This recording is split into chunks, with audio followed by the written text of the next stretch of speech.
Hello and welcome. I'm Millicent Walker. Tonight, President Buhari signs 2018 budget, raises concerns of delays and tampering by National Assembly. Lawmakers insist they acted in the people's interests. Petroleum exporting countries and consuming countries brainstorm in Vienna, Austria, towards fostering cooperation for a sustainable oil future.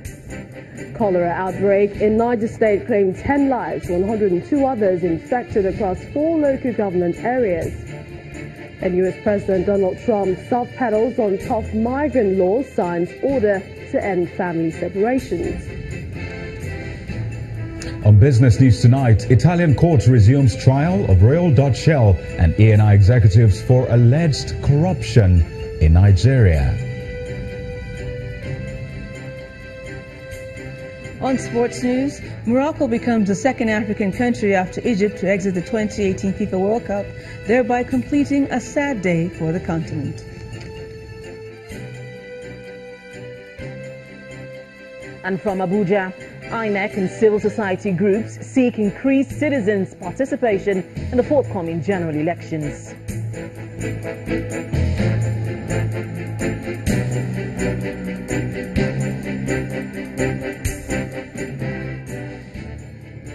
We begin tonight with President Muhammadu Buhari signing the 2018 Appropriation Bill into law, but with a few concerns. The President says he signed the document despite adjustments by the National Assembly in order not to delay the activities of government. President Buhari made several observations on the 9.1 trillion naira budget initially submitted to the National Assembly in November 2017 with a figure of 8.6 trillion naira. Our correspondent Gloria Mezoke reports. President Muhammadu Buhari arrives to the meeting room for the signing of the 2018 Appropriation Bill into law in the presence of the Vice President, Professor Yemi Osinbajo, and members of Cabinet and leadership of the National Assembly. The Senate President and Speaker of the House of Representatives were absent. Without any delay, Senior Special Advisor to the President on National Assembly Matters, Senator Ita Enang, presented the document to President Muhammadu Buhari.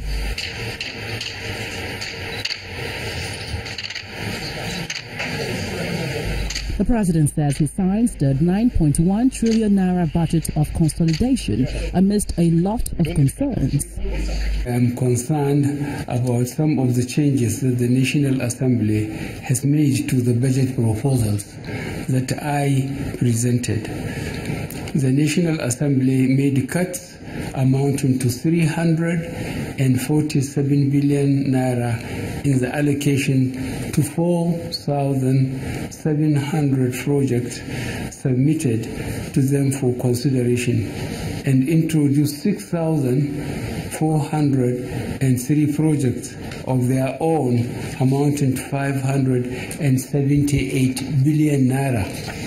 President Buhari accused the National Assembly of adding new projects to the budget of most ministries, departments and agencies without regard to their capacity to implement.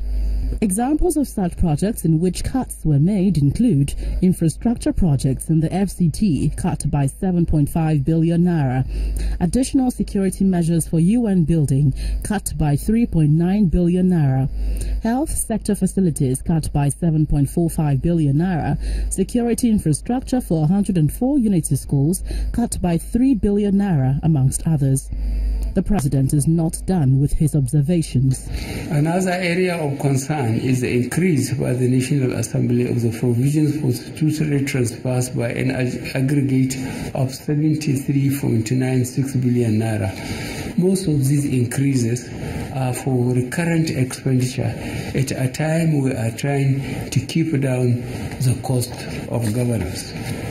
An example of this increase is the budget of the National Assembly itself, which has increased by 14.5 billion naira. Deputy Senate Majority Leader Senator Bala Ibn Na'Allah debunks claims that the budget was deliberately delayed. It's a very delicate issue. If somebody says he wants 500 billion for maintenance of bridges nationwide, and then you expect the National Assembly to say, okay, that budget is approved because it's coming from the executive, we have not done our work. We will be interested in knowing which rule of the roads are you going to maintain, so that, again, we don't give another allocation in the next budget. Meanwhile, the president has promised to send a supplementary budget to the National Assembly immediately. The presidency hopes to work very hard to generate the revenues required to finance these projects, but more importantly hopes that the two arms of government will work to improve the budgeting process and revert to the January-December fiscal cycle. From the presidential villa, Gloria Umezuke, Channels Television News. Meanwhile, the spokesman of the House of Representatives, Abdulrazak Namdas, has justified the inclusion of new projects in the 2018 budget, saying they will directly affect the lives of Nigerians. In an interview with our correspondent, Linda Akibe, Honorable Namdas explained that the framers of the Constitution envisaged that the federal lawmakers will make inputs to the national budget. He was speaking in response to concerns raised by President Buhari that the National Assembly made cuts amounting to 347 billion naira in the 2018 budget. He says some of the projects designed by the executive in the budget do not meet the needs of the common man.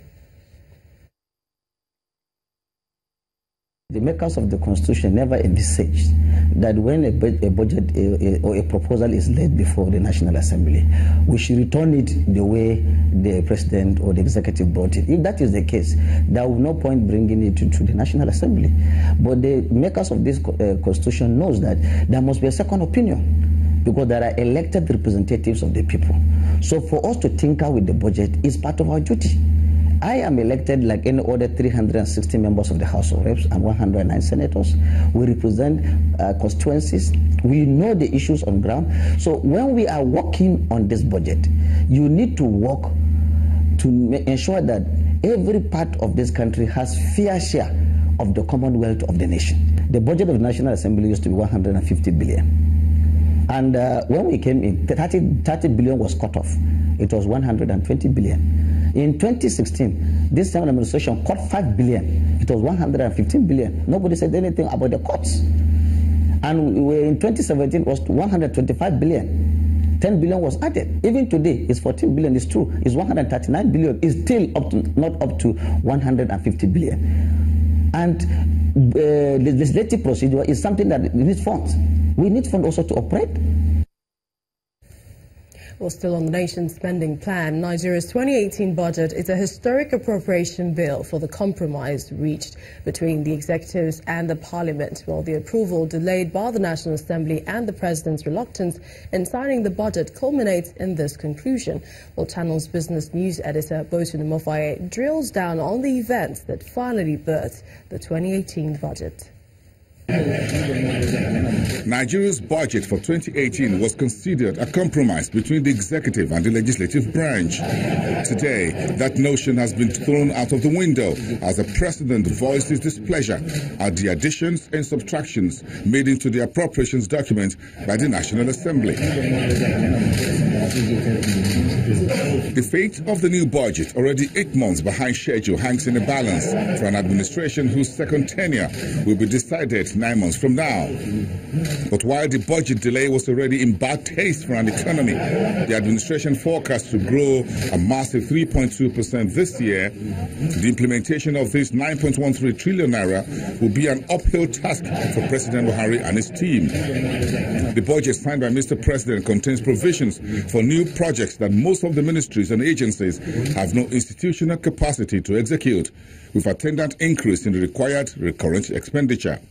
But while the president pointed out several areas of concerns in the final budget document, the cabinet will be taxed the most by this list. The Nigerian business and market sectors will be watching the administration very closely and positioned for a massive 9 trillion naira fiscal appropriations added to the influx of the traditional electioneering spending by the political class.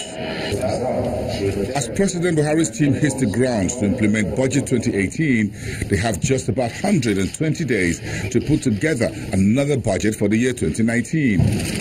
That looks like a whole lot of work for an administration keenly interested on getting re-elected at the polls in February next year. Until then, Boston Namafaye, Channels Television News. Well, while we're still going to drill a bit more on the 2018 budget, the Senate President is advocating the need for a stronger security, economic and cultural cooperation between Nigeria and Russia. Dr. Bukola Saraki, who addressed the Federal Assembly of the Russian Federation in Moscow, said it is imperative for both countries to engage in partnerships that would open doors to new investments and other opportunities. According to him, Nigeria and Russia needs to collaborate more towards developing common strategies for tackling the problem of terrorism and human trafficking in Africa. Very warmly. The truth is self-evident, my fellow parliamentarians. Africa cannot be ignored, and it's on these that engage with us now. You must build links and deepen relationships so that we will be strong partners in the highly anticipated Africa future.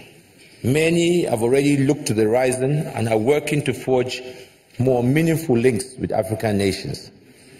I dare say this visit presents an opportunity not only for cementing the relationship between our two countries, also because Russia should not be left out on the economically significant Africa of the future.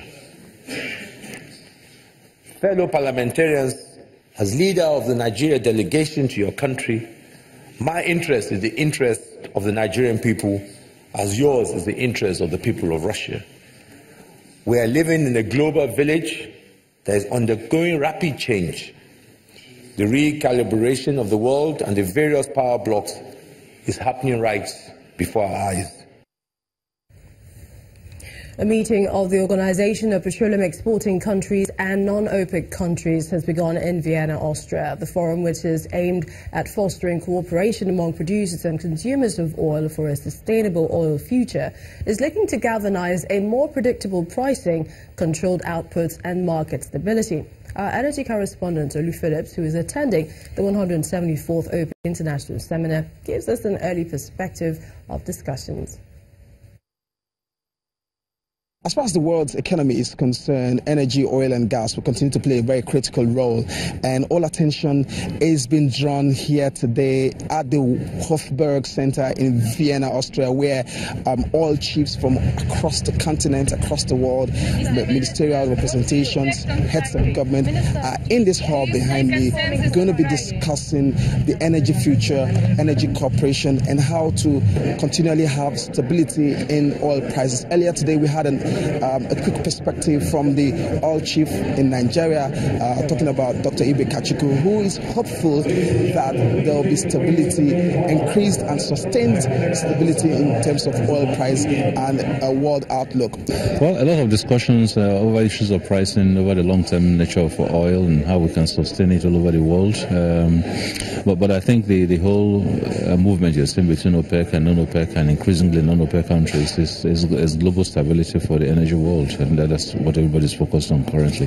And all of this is also important and critical for our local economy back in Nigeria, because oil price plays a critical role in the revenue earning of the country. Stability is very critical for planning. Stability is also very critical for budgeting.